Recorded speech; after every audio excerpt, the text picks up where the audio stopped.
Okay, we got about This how he had Comedian's Nightmare Will Never officially departed from End the by Flagrant Jamari. podcast, Akaash as he had Singh. already not sat on that couch with his so-called friends for months, and once again he did not show up as the message was broadcast to their audience that he was out. As I'm sure you guys are aware, our boy Akaash, he really went through it. He really earlier messed this up his year. career He is going for to a be woman who stepping didn't away respect from him. the pod. That's sad, It bro. is bittersweet. He was making six After all, figures a month. Flagrant was Akaash the 6 show that figures took from him what I from heard. being Now a he ain't low-rate making that no comedian more. on All the latter because half of of his his better woman. days, I'm not saying don't do it. I'm just saying go to the spank bank. Who didn't even As often as respect you him. can. to completely reigniting his career. So a lot of the fans out there really felt that he at the very least owed them some sort of sign-off message. Nah, but Akaash wants the dude. The dude. Yeah. You think he can handle all 10 inches of Nav?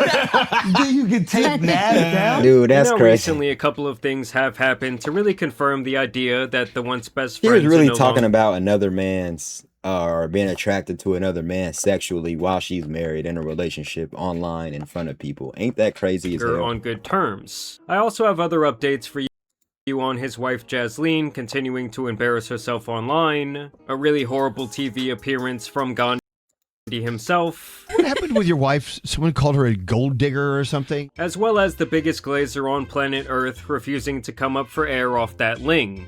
No, it was so funny. I Who went was back to that? my high school and somebody was like, "Yo, I heard your voice with Akaash." I was like, Now coming off his sold out tour, I really do feel like Akaash was feeling himself, and I really This cannot even dude blame sold the out guy a tour, bro. Who is laughing at this man's jokes? This man, respectfully, is not funny. I've never watched Flagrant 2 and laughed at anything that I've seen on there. All I see when I watch or listen to Flagrant 2 is this man fake laughing. Or not even this man, but everybody fake laughing. because coming right out of the inferno, facing the wrath of the internets, he would immediately accomplish his ultimate dream of selling out his favorite venue, and this was clearly a Hey, good for defining him, though, career you know. moment for Akaash. Good for him. What is up, Radio City Music Hall? Thank you guys so much for coming. As he would almost immediately sign to United Talent Agency after this show, which is one of the top 3 talent agencies in the world.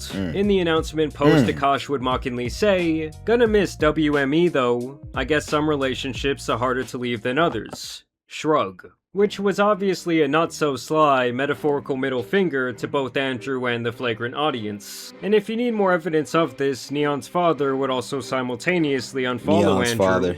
while continuing to follow the other host, Alex, Mark, and the Flagrant page itself, which really tells me that But his damn. issue was directly with Andrew. And it What should did also Andrew be do? noted here that Akaash would also take the time to unfollow Charlemagne and DJ Academics as well. Bro, you can't have people that are critical of you in your circle, bro. They're critical of what's going on in your life, and you get mad and unfollow them, bro. Come Both on. his friends in the industry for years. Why does your wife have a You should be checking your microphone in her wife. face? Do not allow your wife to start a motherfucking podcast, bro. It seems as though He's not anyone lying. who spoke about this insanely hot topic in any negative way in regards to Jasleen got the boot. And I realized he actually doesn't follow Andrew anymore. But even worse, forget Andrew. Nigga, he ain't follow me no more. God damn. I'm telling you now, Akaash, I love you. I'm not going to unfollow you. And anything people ever said about you is because they love you. I know it might not seem that way, but we love you. Because realistically, Really, it's really out of, it's out of love for the most part, I would say, just because we want to see you do better. But at the same time, motherfuckers is making fun of you, and they got every right to make fun of you, because why are you in this relationship? Jasleen was poisoning the very well that she was drinking from. Because when it came to the algorithm, the comment section, and the overall fan base of Flagrants, it had literally all become about the Akaash drama. And as someone who understands the back end of the way this all works, I can completely see why Andrew would say fuck that. Cause you don't need a microphone in your face cause you gonna fuck around and ruin us. Alright? Not just you. And that's all not to even mention that Andrew was Dang, his man. boy for over a decade. And that's my brother, and we met in 2008. I remember it was, I just moved Bro, to y'all been friends since 2008, but him criticizing your relationship, something that was very public, that everybody was talking about, that's when you decide to stop being his friend, bro, really? New York, and then I got And I don't asked to even do like the show. Andrew. It was like a I hood don't, show. It but was out damn. in Brooklyn, Urban Room, they would call it. This dude's a But the sucker. show didn't end up happening, got canceled, and then he drove me home together, and he drove me home in his mom's minivan. But then we started talking on the way home. He had all the same taste in comedy. And I didn't see him perform for months. And then I saw him months later at, another hood show in Harlem. And he just destroyed the room. And I wasn't nearly I was bombing all the time at that point. But I knew I wanted to go in that direction. And then watching him just have this like unbelievable determination and loyalty. He's so loyal. I don't know a lot of people who get that successful and then they try to become better people while they're doing it. And I feel like he's done that. And that's a really cool thing. Has he like really? I'm saying, as Andrew blew up, it's not like he pulled the ladder up behind him. Like, if anything, he showed Akaash the blueprint to climb up that shit. And someone who would really weigh heavily in on this beef was the clown who interviewed Jasleen a couple of months back. Some of you may remember that he was simultaneously spitting at me through the screen, while also swinging on Akaash's nuts. It was truly a feat that you could only get from your local lot lizard at the Dollar General down the street. I'm talking about generational dick riding here, my people. I did a deep dive on the Jasleen situation. Contacted him after he made content defending her. Progress. Me and Jasleen, that's when we start chopping it up. She's obviously appreciative of our platform for being objective about her. I do the Jasleen pod. That shit go nuts, bro. I've seen the numbers. Now, the ironic part is that this guy was completely biased. I be sitting around thinking like, yo, if I was Jasleen, I would be doing it worse. Like, I would go on TikTok every day, just grab a rack and just count it in front of me like, oh, y'all mad? Y'all mad? Yo.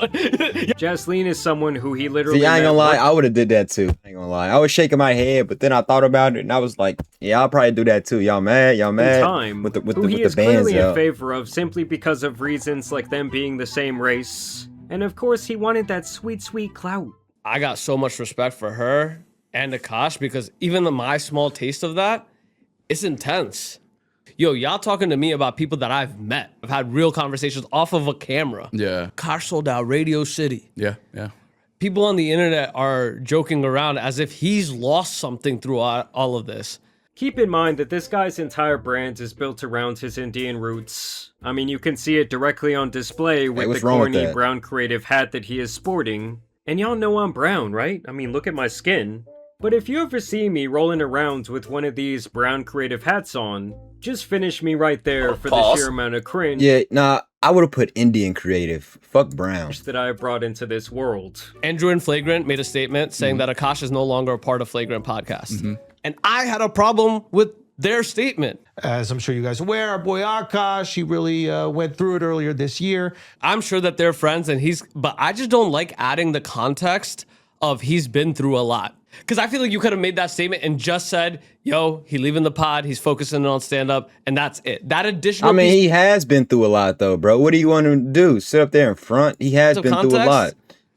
Like, how would you read that? It's obvious to people why he left. The truth is that Akaash could not handle the audience that he helped this man build, is just turning on him this way. I mean, I'm not even saying that I blame Akaash for not wanting to be the butt of the joke on a ship that he helped build. But if he wanted to control the narrative, well, he should have shown face on the podcast. Or even released a simple written or video statement onto his social media about his departure. And when he decided to do neither, I feel like he really relinquished his opportunity to control the narrative. And this guy, on the other hand, is still hanging around his high school, somehow meat-writing the situation. This is the funniest thing because, like, I've met Akaash once. Like, I love Justine after meeting her, right? My neighbor goes, yeah, I heard your boy sold out Radio City. Bro, it's not funny, bro. What are you laughing at? Down here? Get him off my screen, bro. LeBron James, simply because his wife would not shut up about her college memories with frat boys, wanting to bang her best friend's husband Akaash 2.0, and her materialism addiction, is objectively hilarious. And speaking of that, her posting has continued, as she has somehow grown an even bigger head, due to the fact that she has recently signed with a talent agency herself. Well. So to all the people that didn't believe in me and didn't think I could provide anything, I just had my third call with an agency today. I think it's safe to say your girl is gonna start making money soon. Rich. The tables have turned, so what are you gonna do for me now that I'm making... She got big ass beaver teeth, but she's pretty. I mean, I just have to say it, guys. This has to be one of the most deluded people I've ever seen. And that boy Neon Sr. is right there with her. I'm gonna be out here popping this butthole for the black friends. You know, like, people always ask me, like, how are you so unaffected by, like, all these think pieces about you? Because it all sounds so fucking dumb to me. What my real issue is like, why do these people, when they talk about me, they get, like, 10x their normal views? But when I Because talk, it's a trending topic. and I'm talking, I don't. I mean, her entire engagement online is based on people hate watching. And not only from the flagrant side, but also from her very own community, where other Indian girls have consistently called her out for talking shit constantly about their culture. Yeah, should I do a think piece about ruining my husband's career after he sold out Radio City and like has never sold out more shows?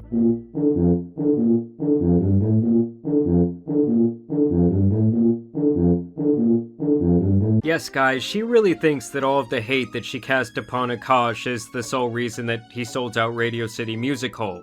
You know, completely diminishing any of his hard work. She would also openly brag about the fact that Andrew and Akaash are no longer friends on her Instagram story, while also claiming that she was digitally SA'd the last couple of months, meaning through the computer by the comments. Like, you cannot make this shit up. What? And recently, her ego is even more out of control after signing the talent agency deal, and she apparently now even has a personal... Who cares, though? All right, I get it. You know, his wife embarrassed him. He left the podcast. He don't mess with Andrew no more.